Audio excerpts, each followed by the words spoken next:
Apakah saya punya materi ini sudah kelihatan? Ya, terima Jelas. kasih banyak. Jelas. Judulnya adalah tentang kesempurnaan cinta. Kalau kita ngomong tentang kesempurnaan cinta, rasanya enak-enak aja ya, indah-indah saja yang kita akan bayangkan. Saya mau mengawalinya dengan sebuah lirik. Ini anak saya yang tahu. Dan ini saya juga baru dengarkan, tetapi saya senang dengan ada satu bahasan atau ada satu lirik yang dia nyanyikan. Dinyanyikan oleh Rizky Febian. Dia katakan, berada di pelukanmu mengajarku apa artinya kenyamanan dan kesempurnaan cinta. Saya protes sama anak saya. Apaan sih ini lagu? Masa berada di pelukanmu kemudian itu mengajarkan kesempurnaan cinta? Emangnya kesempurnaan cinta itu sesederhana itu? Nah, itulah argumentasi saya dengan anak saya.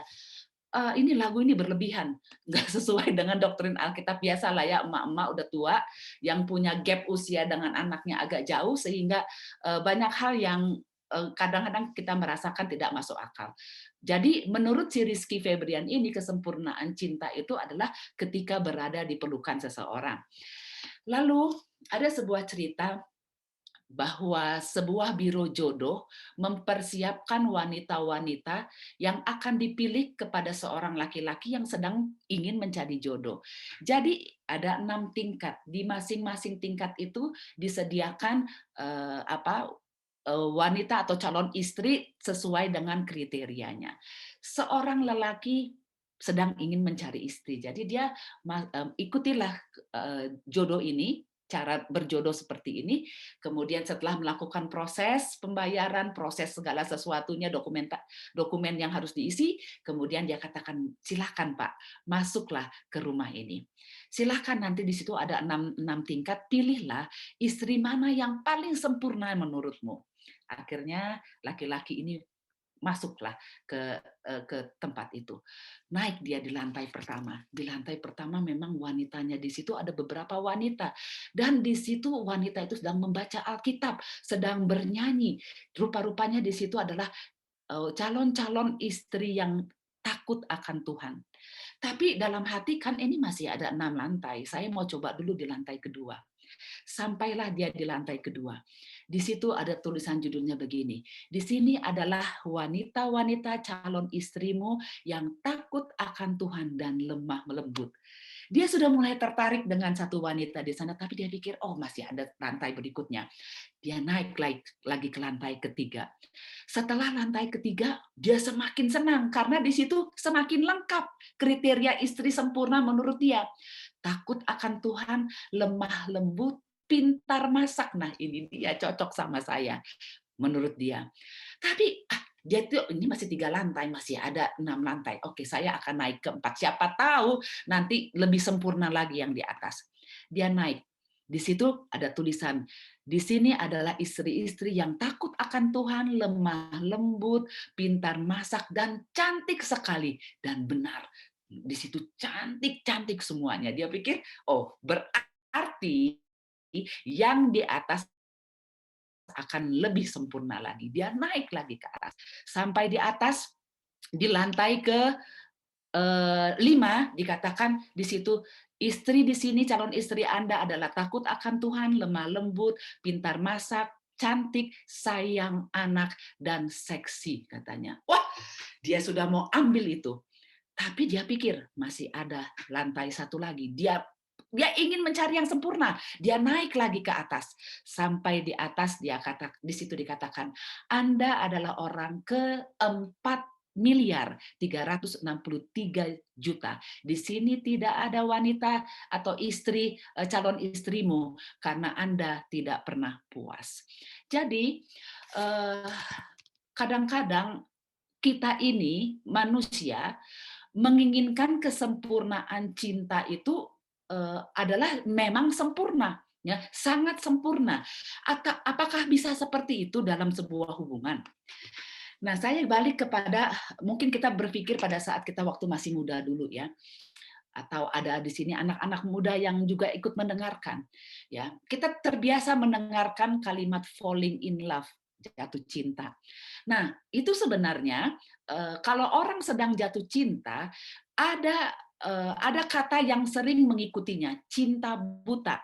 Nanti saya akan jelaskan kenapa sampai harus dibilang cinta buta. Zaman sekarang itu kita terkenal anak-anak bilang bucin, budak cinta. Ya, kenapa dibilang budak cinta? Nanti saya akan jelaskan. Baru saja tadi malam saya melihat salah satu Instagram anak-anak muda, dia katakan, nggak apa-apalah gue bucin, yang penting lu sayang sama gue. Nah, bahasa bucin inilah yang kadang-kadang bagi saya tidak masuk akal. Apa itu bucin? Budak cinta itu. Banyak di Instagram status dari anak-anak yang mengeluarkan status, dan inilah status-status yang menggambarkan bucin itu, budak cinta.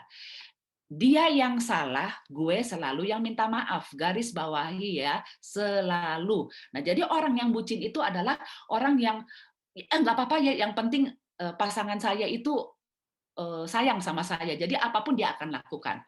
Pernah nganterin dia ke rumah temannya, ternyata bukan temannya, selingkuhannya. Dan aku baru tahu pas putus.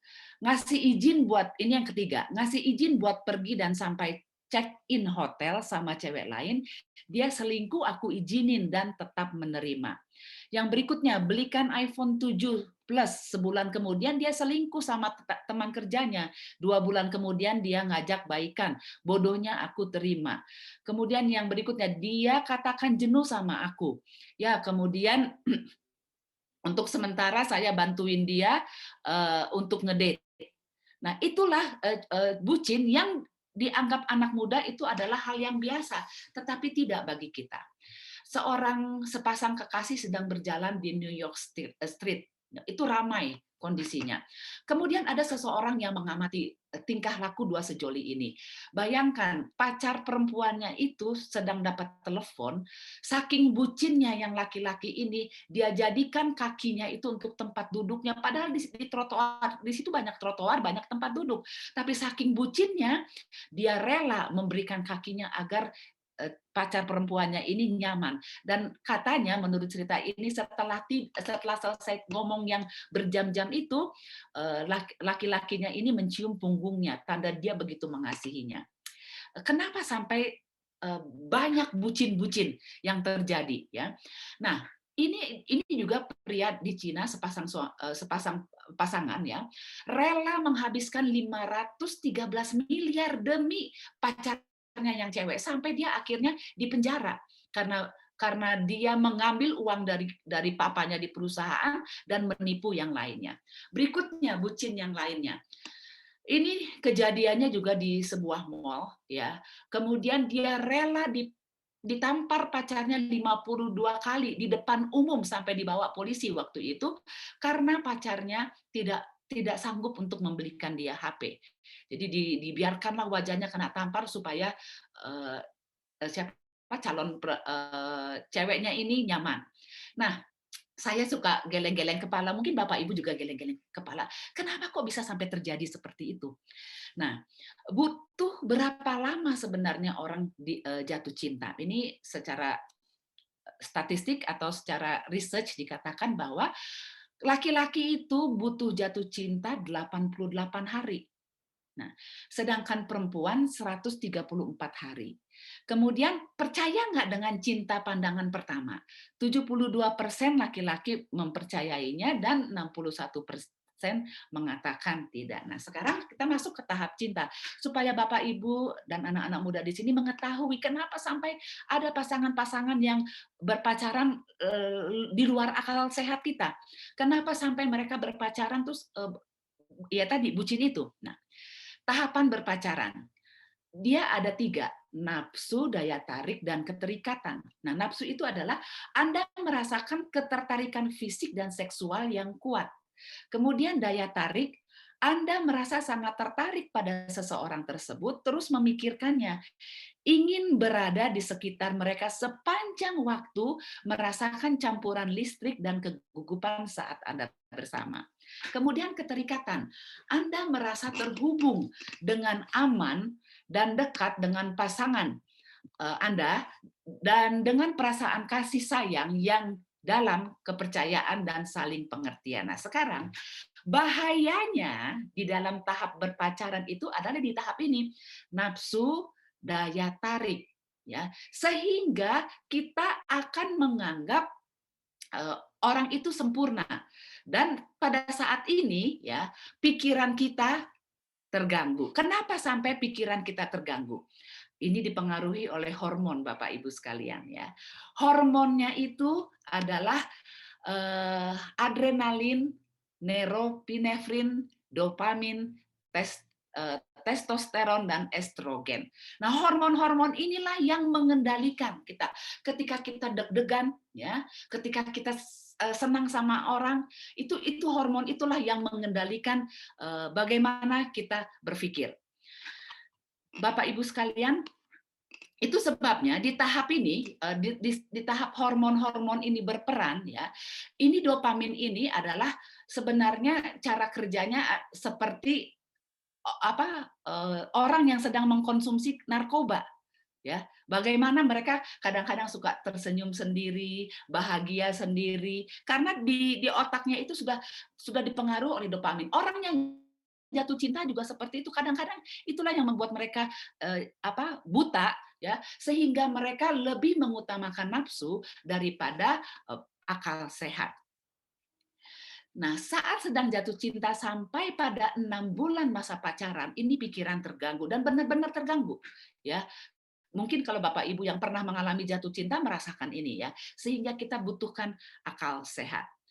Nah, saya akan sedikit saja membahas tentang bagaimana perbedaan antara otak dan alat kelamin dari bukan perempuan, dari manusia dan dari binatang. Itu sebabnya kenapa akal sehat itu penting, ya, ketika anak-anak muda ini berpacaran, ya, karena otak kita di atas, ya. Kemudian alat kelamin dan pembuangan di bawah. Artinya apa? Artinya kita punya kuasa untuk mengontrol otak kita. Ya, kita punya kuasa untuk menjaga akal sehat kita. Berbeda dengan binatang. Binatang itu otaknya, kelaminnya dan pembuangannya itu sama, ya. Itu sebabnya kalau binatang, ya, mau berkelamin itu dia di mana saja, kapan saja bebas. Dia tidak peduli sama semua orang. Dia tidak peduli siapapun yang melihatnya. Nah, berbeda dengan manusia. Itu sebabnya kalau berpacaran, bagi anak-anak muda yang ada di ruangan ini, harap atau selalulah menjaga akal sehat kita. Kenapa? Karena Tuhan menciptakan kita, otak itu di bagian atas. Kita yang mempunyai kontrol kepada otak kita, bukan seperti binatang. Nah, sekarang saya masuk ke sebuah ayat. Ya, 2 Korintus 6 ayat 14 dikatakan, janganlah kamu merupakan pasangan yang tidak seimbang dengan orang-orang yang tidak percaya. Sebab persamaan apakah terdapat antara kebenaran dan kedurhakaan, dan bagaimana terang dapat bersatu dengan gelap, pasangan yang tidak seimbang. Biasanya orang tua selalu bilang sama anak-anaknya, kamu cari pasangan harus yang seimbang. Tetapi Mbak, apa sih describe dari keseimbangan itu? Ya, keseimbangan itu yang dimaksud adalah pertama, seiman. Ya, artinya tidak seimbang kalau kita mencari pasangan dengan orang-orang yang tidak percaya kepada Tuhan. Ya, seiman itu adalah hal yang mutlak. Kemudian apa yang dimaksud dengan seiman? Seimbang. Carilah banyak persamaan. Itu baik persamaan budaya, ya, persamaan pendidikan, persamaan usia. Ya, sering sekali orang tua mengatakan jarak umur harus 3 tahunan atau 5 tahun supaya seimbang. Sebenarnya itu berbicara tentang pola pikir, ya. Pola pikir, ya, kenapa harus satu suku umpamanya. Anak-anak kan sering protes, mama ini sukuisme, etnosentris. Tapi sebenarnya bukan masalah sukuisme di sini, tetapi masalah mencari lebih banyak kesamaan. Dengan satu suku berarti akan lebih banyak kesamaan. Kesamaan budaya, kesamaan makanan, kesamaan lain-lainnya. Jadi prinsipnya adalah ketika sedang atau akan mencari pasangan, ya, pertama seiman, kemudian perbanyak kesamaan. Kesamaan apapun silahkan dicari kesamaan hobi, kesamaan kesukaan makanan, ya, itu lebih bagus dilakukan. Nah, tapi ada 2 poin penting yang perlu diadaptasi bahkan bagi kita yang sudah berumah tangga. Walaupun usia pernikahan kita sudah lama, mungkin setelah saya bahas ini baru baru rasa, oh iya rupanya harus seperti ini. Dalam menjalin hubungan baik berpacaran maupun pernikahan, ada dua hal yang perlu diperhatikan dan dimengerti. Pertama, bahasa tubuh, dan pahamilah perbedaan. Dua hal ini sering kita abaikan, atau kita tidak mengerti, atau kita tidak peduli.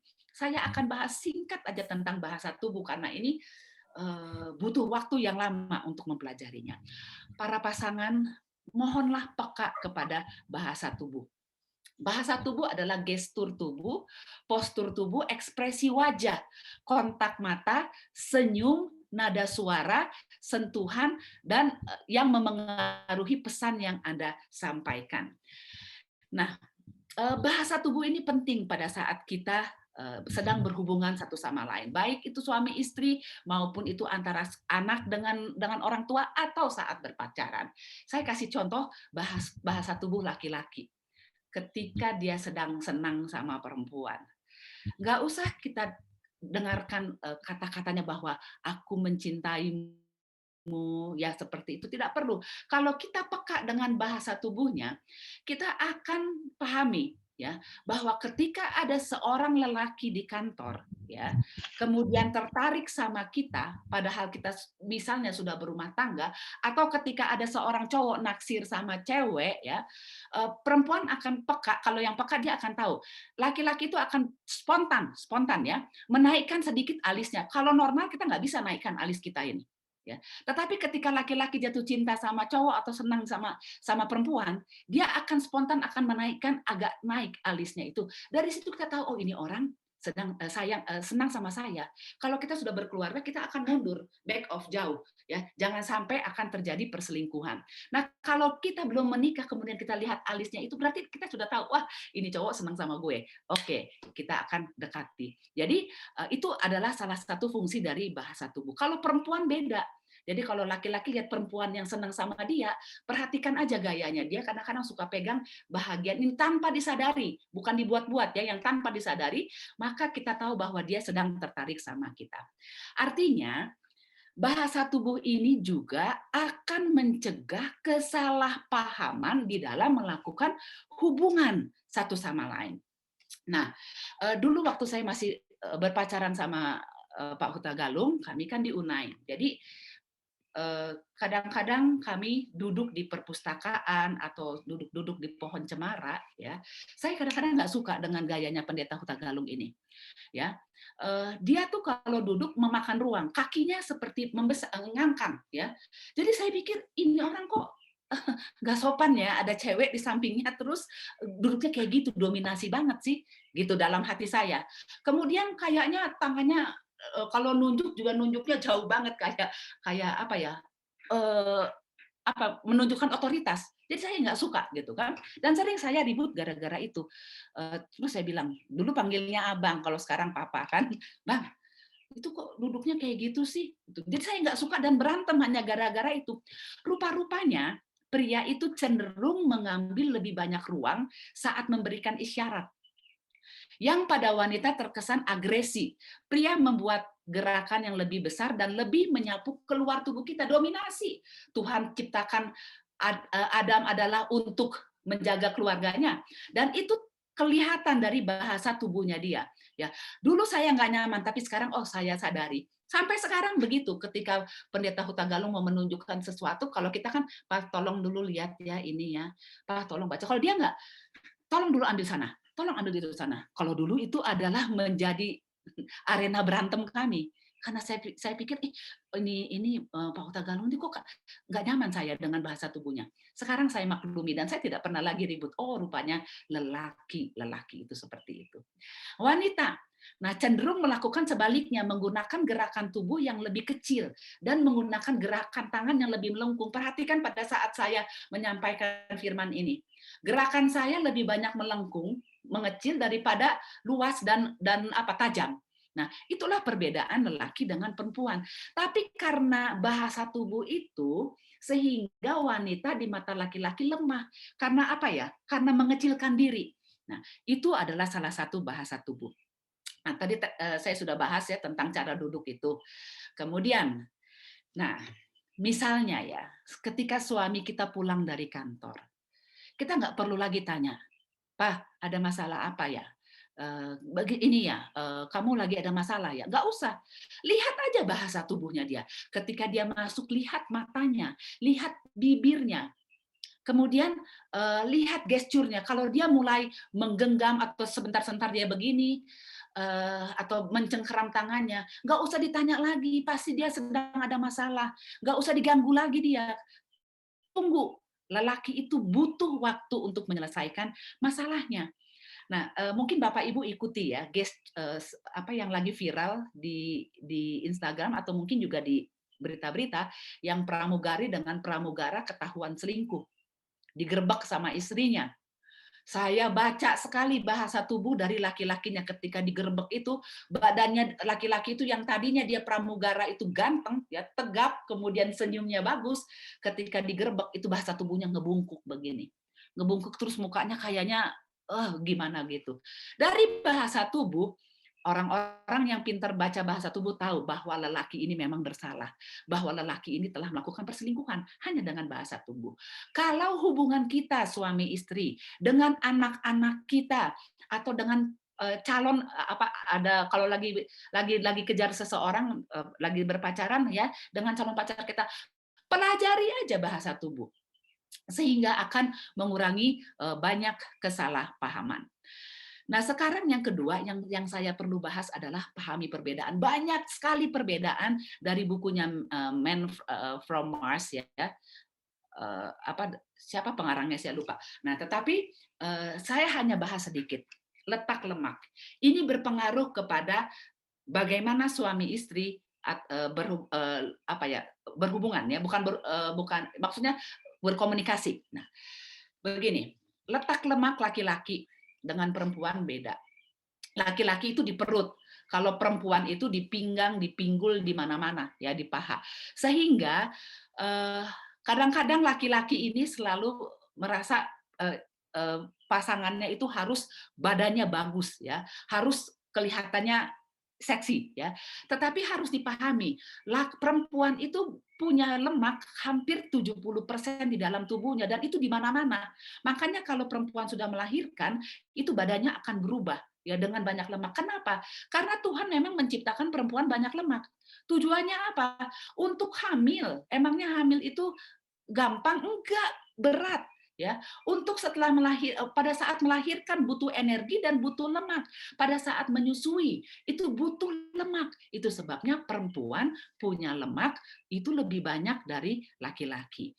Dampaknya apa? Dampaknya setelah menikah biasanya para pria mengatakan, aduh istri saya sudah tidak cantik lagi.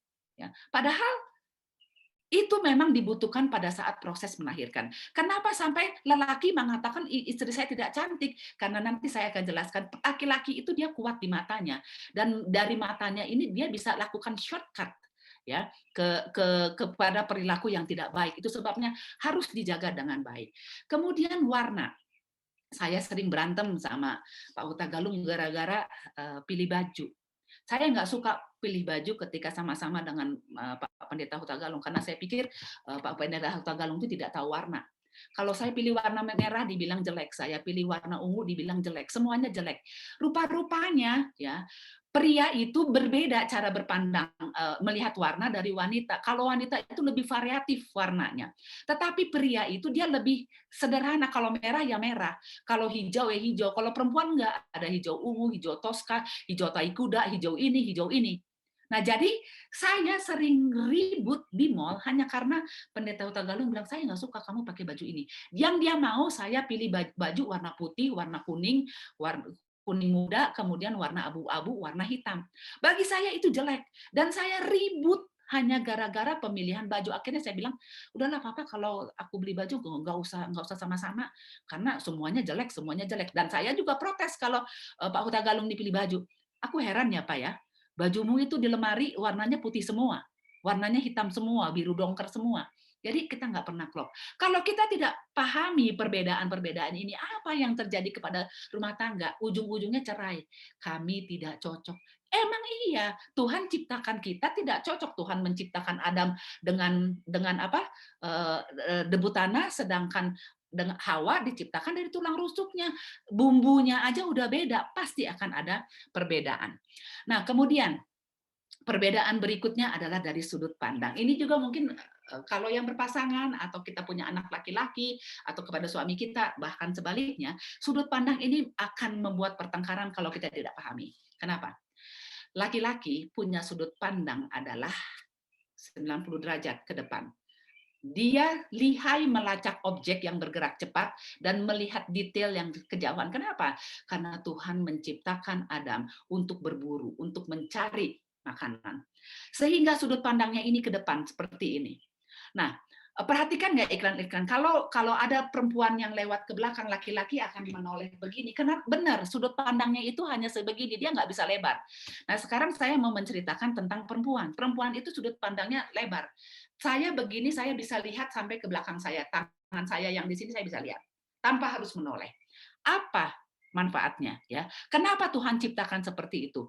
Karena Hawa harus menjaga keluarganya di sekitar rumahnya. Dia harus mengawasi dia dari binatang-binatang yang akan mengancam anak-anaknya. Sudut pandangnya harus luas. Tapi itu jadi problem sama rumah tangga. Problemnya apa? Pertama, suami saya hari-hari nanya benda sama saya. Ma, di mana sisir? Ma, di mana mentega? Ma, di mana ini? Ma, di mana ini? Saya sudah bilang di depanmu, Papa. Mana? Makin makin nungging dia. Cari, nggak ada, Papa. Di depanmu, Papa. Dan ribut, bener-bener ribut. Dan saya emosi. Ini orang kok males ya, nggak bisa lihat benda yang di depan saya. Itu pemikiran saya. Sebelum saya mengetahui ini, tapi rupa-rupanya Bapak-Bapak, ketika seorang laki-laki melihat benda seperti ini di satu tempat, ya, itu dia lihat. Tapi ketika kita rubah sedikit modelnya tidur begini, dia sudah tidak lihat benda itu karena sudut pandangnya. Ya, karena sudut pandangnya dia jago lihat jauh, ya, tapi tidak bisa melihat benda yang sudah berubah tempat, dan itu sering menjadi pertengkaran dalam rumah tangga, ya, dalam hubungan berpacaran, ya, di mana ini, di mana ini, di mana ini. Sekarang saya maklumi itu. Tetapi laki-laki benci, ya, suami saya benci sama saya kalau kita naik mobil, ya, di sebelah kiri. Awas Papa, awas sebelah kiri. Awas sebelah kanan, kanan. Aduh awas. Suami saya bilang, bisa nggak Mama tidur? Karena kamu ribut sekali, saya terganggu. Kenapa awas-awas? Perempuan itu awas-awas. Kenapa? Karena sudut pandangnya luas. Jadi dia sudah tahu di situ ada motor mau nyerempet, ada mobil mau datang. Laki-laki nggak kelihatan tuh gini. Sehingga katanya paranoid perempuan. Kenapa? Bukan paranoid, bukan ketakutan, sudut pandang. Perbedaan sudut pandang membuat perselisihan kalau kita nggak pahami itu. Nah, jadi itu yang perlu dipahami. Dampaknya banyak kepada keluarga. Kemudian yang berikutnya adalah belahan otak. Ya, ini juga penting banget. Ya, laki-laki lebih berkembang otak kirinya 60-80% logika. Sedangkan persentase dari perasaannya adalah 20-30%. Laki-laki jarang nangis, ya. Mau itu berduka atau maupun ada masalah, nggak pernah keluar air mata. Dulu saya pikir gengsi ya nih, laki-laki nggak mau keluarin air mata. Rupa-rupanya bukan gengsi, tapi struktur otak. 80% mereka pakai logika. Jadi itulah yang membuat mereka segala sesuatu menggunakan logika. Sedangkan perempuan, ya, mereka berkembang perasaannya 70%. Dan logikanya 30%. Segala sesuatu dia akan selesaikan dengan nangis, dengan pakai perasaan, sebentar-sebentar nangis. Waktu saya masih punya anak kecil, kami merit student di UNAI, suami saya kuliah di UNAI ambil S2, kami tidak dapat gaji dari organisasi karena study leave, kemudian kami baru masuk asuransi. Anak saya panas tinggi hampir 41, angin waktu itu angin kuat di UNAI, saya panik malam-malam, saya nangis. Aduh, tolonglah ini. Gimana ini? Nanti kalau dia step gimana? Ribut saya di rumah, suami saya diem aja. Saya mulai pikir ini orang nggak punya perasaannya sama anak ya, gitu. Terus, kita bawa ke rumah sakit. Suami saya bilang, nggak punya uang, Ma. Tahan dulu aja lah, kompres dulu lah. Besok pagi kita lihat keadaan. Nggak bisa, nggak bisa. Saya ribut. hanya untuk membawa anak ke rumah sakit. Terus saya bilang gini, "Kalau boleh anak saya ini, panasnya pindahkan ke saya." Suami saya jawab saya, "Mama ini nggak pakai logika ya, mana bisa panas itu pindah ke mama," katanya. Saya makin marah, "Kamu nggak punya perasaan ya? Anak udah begini." Nah, ributlah kami berantem. Tapi karena saya maksa sambil nangis-nangis, akhirnya malam itu saya dibawa ke rumah sakit, anak itu dibawa ke rumah sakit, diinfus, saya senyum. Besoknya panasnya udah turun, saya senang. 3 hari kemudian dia membaik, sampai 5 hari kemudian dia membaik. Suami saya cemberut. Duduk dia di pojok rumah sakit Advent. Saya tanya, "Kenapa? Kenapa kok nggak senang? Anakmu sudah sehat?" Gini dia kepalanya. "Kenapa, Pak?" Gue bilang gitu. "Ini tagihan 5 juta." Logika, hitung-hitungan yang dia pakai. Bagi saya gampang, pinjam aja uang mami saya atau pinjam uang siapa, supaya yang penting anak saya selamat. Nah, saya hanya mau membedakan ya bagaimana cara berpikirnya laki-laki dan perempuan. Makanya perempuan itu sedikit-sedikit bapak-bapak akan nangis bukan cengeng karena memang pakai perasaan mereka. Makanya solusinya juga nanti akan berbeda. Nah, kemudian to the point ya, kalau laki-laki sedangkan perempuan tidak to the point. Ini juga masalah.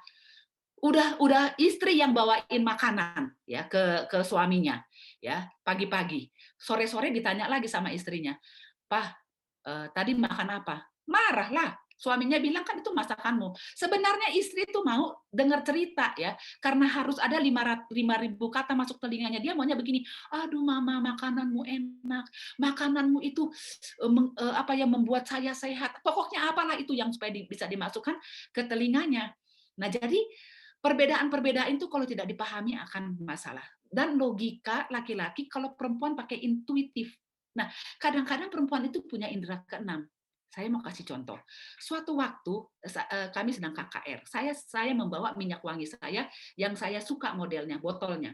Ada bandulnya, pokoknya cantik lah, mewah kelihatannya. Walaupun ini minyak wangi bukan minyak wangi yang mahal. Suatu sore waktu saya mau pakai, saya menatap kenapa kok hilang bandul dari minyak wangi itu tutupnya.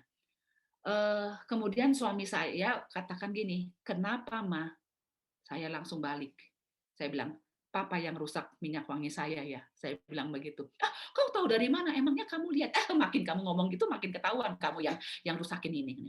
Nah, intuitif itu ada sama perempuan. Nggak bisa dipungkiri. Kenapa? Karena dia Hawa jaga anak-anaknya.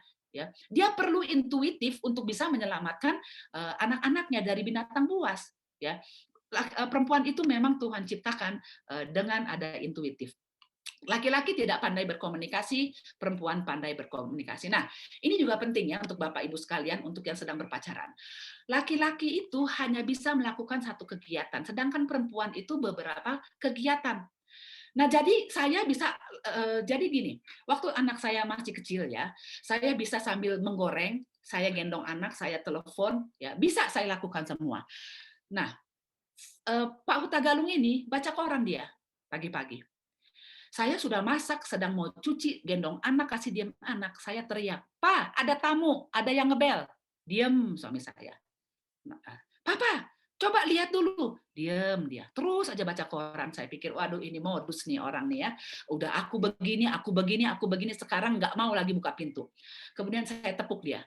"Pa, hah?" Pura-pura kaget dalam hati saya. Tadi dia kaget. Pura-pura kaget. Loh, "Pa, kamu nggak dengar itu ada bunyi-bunyi bel?" "Oh, iya ya." "Oh, iya iya saya buka." Dalam hati saya pura-pura nggak tahu ya nih orang. Rupa-rupanya bukan pura-pura nggak tahu. Dia hanya bisa melakukan satu kegiatan dalam satu saat. Kalau dia sedang baca koran, dia akan konsentrasi baca koran doang. Ya dia nggak bisa lakukan seperti kita suruh kepada suami kita atau kepada pasangan kita. Tolong buat ini, tolong buat ini, tolong buat ini. Dia akan mendengarkan hanya satu orderan pertama. Yang 3 dia akan lupa. Ya. Jadi itu perlu dipahami. Nah, kemudian dalam keadaan tidur 70% aktivitas elektrisnya terhenti, sedangkan kalau perempuan 90% aktivitas elektriknya tetap berjalan pada saat tidur. Nah, di dalam hubungan juga ya sangat perlu diperhatikan tentang kepribadian. Saya tidak akan bahas mengenai kepribadian banyak, tetapi ada pasangan kita yang lambat, tenang, walaupun kebakaran dia masih tenang aja, nggak repot ya. Ada yang melankolik, bawaannya sedih, tapi orangnya rapi, ya. Flematik itu orangnya perfect, kemudian ada orangnya sanguin, gembira, ya, easy going, ada orangnya yang kolerik. Saya kolerik, ya. Kemudian Pak Huta Galung itu antara antara sanguin dengan kolerik juga. Kami beradaptasi banyak hal. Salah satunya adalah saya nggak suka suami saya ini nggak romantis. Dia selalu mengatasnamakan generalisasi, katanya semua laki-laki Batak nggak romantis, katanya begitu. Dan saya selalu mengharapkan misalnya kalau saya ulang tahun kasih candlelight dinner, kalau saya lagi ulang tahun dikasih hadiah, tetapi itu jarang saya dapatkan. Setelah saya sindir-sindir aja baru didapatkan. Nah, Bapak Ibu sekalian, di sini ada pesan mengatakan sebab itu seorang laki-laki akan meninggalkan ayah dan ibunya dan bersatu dengan istrinya sehingga keduanya menjadi satu daging. Hubungan yang dijalin dengan baik ketika sudah seiman, banyak persamaan, kemudian memahami body language, memahami banyak perbedaan-perbedaan itu, maka nanti endingnya itu akan menikah. Dan kalau setelah menikah, jangan pernah lagi kita punya alasan bahwa kita bercerai karena tidak cocok. Kita bercerai karena kita berbeda. Kita bercerai karena kita tidak satu paham. Itu adalah alasan yang tidak masuk akal bagi saya. Kenapa? Karena memang Tuhan sudah ciptakan setiap orang itu berbeda. Bahkan laki-laki berbeda, perempuan berbeda, menurut pandangan Tuhan, menurut kebutuhan yang akan dilakukan di dunia ini. Itu sebabnya resepnya adalah ya setiap orang akan melalui fase ini, berpacaran, menikah, dan bukan bercerai, tapi till death do us apart. Dan itu bisa dipenuhi kalau sudah seiman, setara, banyak persamaan dan penyesuaian. 1 Korintus 13 ayat 4 sampai 8 mengatakan, kasih itu sabar, kasih itu murah hati, tidak cemburu. Ia tidak memegahkan diri, tidak sombong. Ia tidak melakukan yang tidak sopan dan tidak mencari keuntungan diri sendiri. Ia tidak pemarah dan tidak menyimpan kesalahan orang lain. 26 tahun kami sudah menikah, 27 tahun kami menikah. Nggak pernah mulus-mulus saja. Banyak sekali penyesuaian yang masih harus kami hadapi. Tetapi kalau kita pahami itu dengan baik, kita pasti akan melaluinya. Tidak ada hubungan cinta yang sempurna di dunia ini. Ya. Tapi kalau kita lakukan segalanya dengan cinta, we come to love not by finding a perfect person, but by learning to see an imperfect person perfectly. Itulah kesempurnaan cinta. Sepasang suami istri sudah lama menikah. Kebiasaan dari suaminya adalah memberikan bunga di hari Valentine.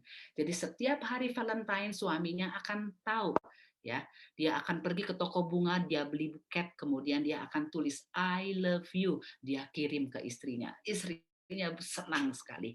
Jadi itulah caranya mereka recovery cinta mereka kalau sedang ada masalah. Tetapi memang setiap hari Valentine suaminya itu akan mengirimkan bunga. Suatu hari suaminya meninggal dunia dan istrinya ini sendiri, ya, tidak punya anak. Hari Valentine tiba 14 Februari, istrinya ini menangis di sofanya. Dia katakan, andai saja suami saya masih hidup, dia akan kirimkan bunga kepada saya. Itu dia sangat sesali. Tiba-tiba dia dengarkan ketokan di pintu. Dibuka. Kaget dia. Orang yang sama yang mengirimkan bunga, muka orang pengirim bunga itu ada di depan pintunya, membawakan buket bunga. Ibu ini katakan, kamu salah orang, bukannya kamu tahu bahwa suami saya sudah meninggal? Kamu menyinggung perasaan saya. Untuk apa kamu kirim bunga itu kepada saya sekarang? Kamu mau menyakiti hati saya ya? Kata ibu ini. Lelaki ini tersenyum, dia katakan, Bu, tidak, saya tidak salah kirim. Bunga ini untuk ibu. Untuk saya dari siapa? Bu, suami ibu sebelum meninggal sudah memberikan sejumlah uang yang besar supaya setiap hari Valentine mengirimkan bunga kepada ibu. Dan kata-katanya itu bukan I love you lagi, tapi my love for you grow. cintaku, kasihku kepadamu itu bertumbuh. Itulah yang kita harus buat kepada keluarga kita, kepada pasangan kita, ya. Cinta itu bertumbuh. Jadi kesempurnaan cinta itu adalah memahami pasangan, peka kepada bahasa tubuh, pahami perbedaan dan belajar melihat pasangan yang tidak sempurna dengan sempurna. Kiranya Tuhan memberkati kita semuanya.